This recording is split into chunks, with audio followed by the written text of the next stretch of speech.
C'est une petite image qui va représenter, qui va expliquer plutôt ce que sont ces constellations ancestro-familiales. La méthode TEFT permet ces constellations ancestro-familiales. Pourquoi? En une journée, on va bosser sur une journée, pour identifier et réparer les drames ancestraux. Le consultant vit l'expérience en son nom propre pour une libération physique des ressources bloquées. Ça commence par un accueil, on commence tranquillement par un café et des croissants, parce que c'est toujours bien agréable. Et l'accueil des constellants. Des constellants, il y en aura 4 minimum par journée, des fois jusqu'à 6, mais globalement, je suis sûr d'en faire 4. Les constellants vont tirer leur place au sort. Je laisse énormément de place euh, euh, au hasard, à l'inconscient et à tout ce qui veut se passer. Je pilote le moins de choses possible dans les choix. Alors, ça c'est faux. Les participants restants sont désignés comme miroirs. Oui, bah, ils sont restants, bien sûr. S'ils ne sont pas constellants, ils sont forcément miroirs. Tout le monde est miroir dans la salle à ce moment-là. Je vais donc faire exprimer au constellant son problème du jour, avec quoi il vient. Je vais questionner un petit peu pour savoir quelles sont les pistes. En fait, je vais le questionner plus pour amener son inconscient à poser dans la salle son problème. Pourquoi? Parce que les miroirs, l'inconscient des miroirs va capter ce problème-là et va pouvoir se placer en disant, tiens, moi je suis capable de faire ça, de régler ça, tiens, je suis capable de faire ça. Et du coup, quand les miroirs vont tirer leur place au sort parce qu'ils ne sont pas choisis par le constellant ni par moi, ils tirent leur place au sort, c'est leur inconscient qui va les désigner pour être à la bonne place dans l'histoire du constellant. Ça se passe entre 1h15 et 2h, c'est pour ça que des fois j'en fais 4 et puis des fois j'en fais 6 dans la journée.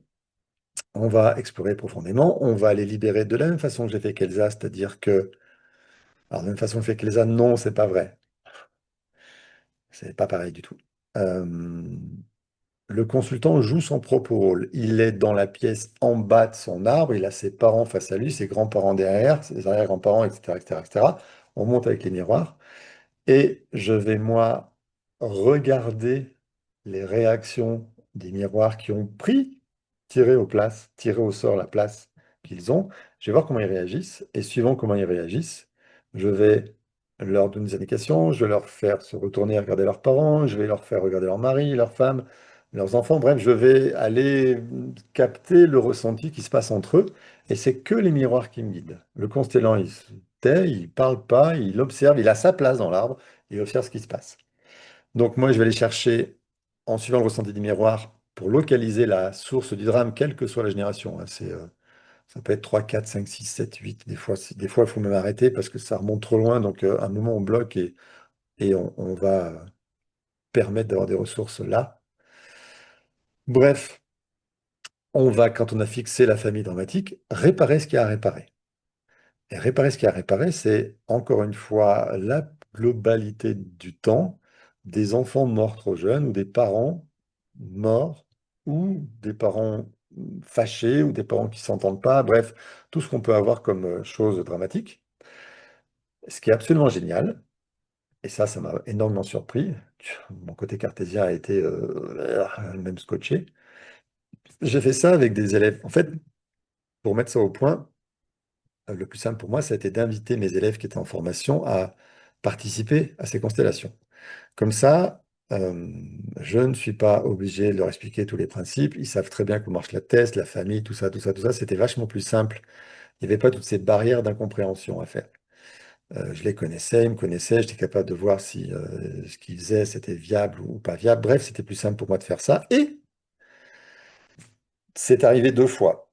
2 fois dans 2 constellations différentes, où je suis arrivé dans une famille et dans les réactions des miroirs des uns des autres, j'ai fait l'hypothèse qu'il y avait des enfants morts dans la fratrie. Donc, j'ai cherché à vérifier de quel côté de l'enfant vivant, parce qu'il est là, il est présenté, c'est l'ancêtre direct, chercher de quel côté l'enfant était mort, est-ce que c'est plutôt avant lui ou après lui? Suivant son ressenti, je place avant lui, après lui. Et là, j'ai mon constellant, donc il y a un de mes élèves qui me dit, mais non, mais là, il n'y a pas de mort, hein, Christophe. C'est la quatrième génération, je la connais, j'ai pas trouvé de mort ici. Je lui dis oui, ok. Et qu'est-ce que tu ressens? Ben ouais, ça, quand il est arrivé, l'allemand, ça me brasse quand même, quoi. Donc même si je sais qu'il n'y en a pas, ça me brasse quand même. T'es ok qu'on continue, on y va et on voit? Ben ouais, vas-y, vas-y. Bah, parce que j'étais aussi en expérimentation du système, j'étais pas sûr. Donc on y va, on fait, on répare ce qu'il y a à réparer, tac, tac, je fais ruisseler parce que c'est ça qui est intéressant.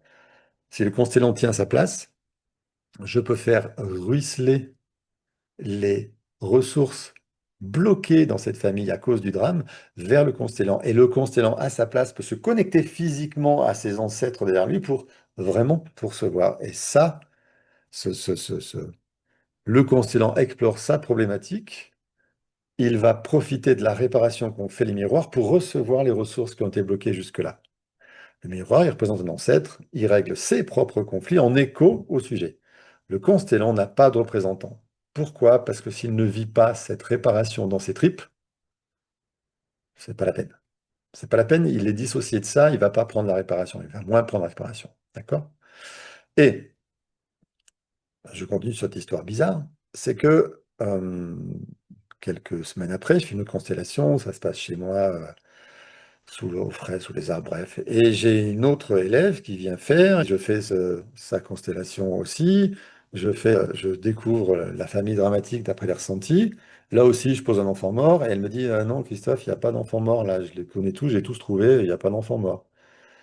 Je dis, ok, et dans ton corps, c'est comment? Ben, ouais, ça m'emmerde de dire ça, de dire qu'il n'y a pas d'enfant mort, parce que moi, ça me touche vraiment, quoi.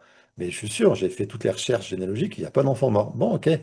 Ça te touche, on y va, on fait quand même, oui, on fait quand même. Du coup, pareil, même motif, même résultat, on fait le travail, on fait la réparation, ça coûte jusqu'à elle, elle en profite, et elle agit plus vite, parce qu'elle est assez contrôlante comparé au premier. Et donc 2 jours après, j'ai un message qui me dit, j'ai cherché dans l'arbre, j'ai refait des recherches, et j'ai trouvé l'enfant mort là où tu l'as dit, dans le village d'à côté que je n'avais pas trouvé. Et là, je me dis, là, ça commence quand même à me faire bizarre. Parce que des enfants morts qu'on ne trouve pas dans les archives, c'est normal. C'est ceux qui sont euh, partis en IVG ou en fausse couche. Eux, ils ne sont pas dans les archives. Donc, qu'on ne les trouve pas, c'est quelque part assez logique. Par contre, qu'elle me dit qu'elle l'a trouvé quand même dans le village d'à côté. Donc, ça veut dire que j'ai trouvé dans le travail de constellation un vrai enfant mort à cette vraie place-là, parce que c'est une grande fratrie, ils sont nombreux, et je l'ai placé au bon endroit. Je l'ai placé au bon endroit parce que les réactions des miroirs et des parents me disaient que c'est là qu'il fallait le placer. Je ne l'ai pas intuité, j'insiste. Et du coup, 3 semaines après, j'ai le gars, l'autre élève de la première constellation, qui me dit Christophe, faut que je dise un truc, en fait, j'ai fouillé et je pensais que mon arrière-arrière était fils unique, mais non, il avait bien un petit frère qui est né avant lui, je ne l'avais jamais trouvé. Donc là aussi, j'avais placé l'enfant mort au bon endroit. Donc voilà, 2 sur 2, je me suis dit, ok, c'est bon, j'arrête de pas croire dans ce que je fais. Et maintenant, je sais que quand je détermine, grâce aux ressentis et aux analyses des uns et des autres qui sont dans la famille à ce moment-là, il y a un enfant mort ici, c'est là qu'il faut réparer. Et pareil, c'est tous des outils de thérapie familiale. Je vais faire le deuil des parents à cet enfant mort, je vais faire régler les comptes entre les parents et les enfants parce que les enfants qui sont restés vivants, ou même qui sont morts, peu importe, euh, ont toujours des conflits avec leurs parents, souvent des conflits avec leurs parents. Donc tant que tout ça, c'est pas réglé entre eux, si vous voulez, la ressource de la lignée peut pas aller jusqu'au constellant. Et c'est mon objectif, que ça puisse ruisseler jusqu'au constellant. Donc ça, c'est ce que j'appelle les constellations ancestro-familiales. J'en fais une par mois. Il y en a une le week-end prochain, dimanche 15. J'ai pas encore fait aucune pub dessus parce que j'ai absolument pas le temps de m'occuper, mais ça fera faire en début de semaine. Généralement, ça se remplit assez vite, j'ai pas de problème. Et ça se fait uniquement sur place. Voilà. Euh, pom. Est-ce que je vous montre celle-ci? C'est pas celle-ci, c'est pas celle-ci, c'est pas celle-ci, diaporama. Pas encore. Non, non, non. Où est-ce qu'il est, mon autre truc? Ah, il est pas là. Ok. Euh, Ça, c'est pour expliquer les constellations, puisqu'on m'a posé la question vendredi. Ça se fait sur place ou ben, au centre, à Saint-Martin-le-Vigne. C'est combien de participer? Le constellant, je vais travailler 2 heures avec lui, donc environ 1h15 à 2 heures. Mais toute la journée, il sera à miroir. Donc je demande 75 euros pour la journée pour les miroirs. Ils travaillent énormément, eux, c'est eux qui font le boulot en thérapie en fait. Donc ils bossent sur eux, je travaille avec eux. Et le constellant, je lui demande 130 euros. C'est à peu près le tarif que j'ai sur mes séances au cabinet en fait. Quand je fais une réparation avec une réparation transgénérationnelle avec un constellant où il y a beaucoup d'ancêtres, ça me prend de 1 heure et demie à 2 heures et c'est le tarif. Donc j'ai mis ce tarif-là pour la séance. Donc c'est moins cher de venir faire des constellations parce qu'on va à la fois être constellant une fois et miroir au moins 3 fois, ou de faire que miroir toute la journée. Je vais travailler 4 fois sur un problème que je porte. Du coup, c'est assez riche. J'ai des gens qui aiment bien faire miroir, qui viennent régulièrement travailler, épurer, nettoyer leur histoire au fur et à mesure.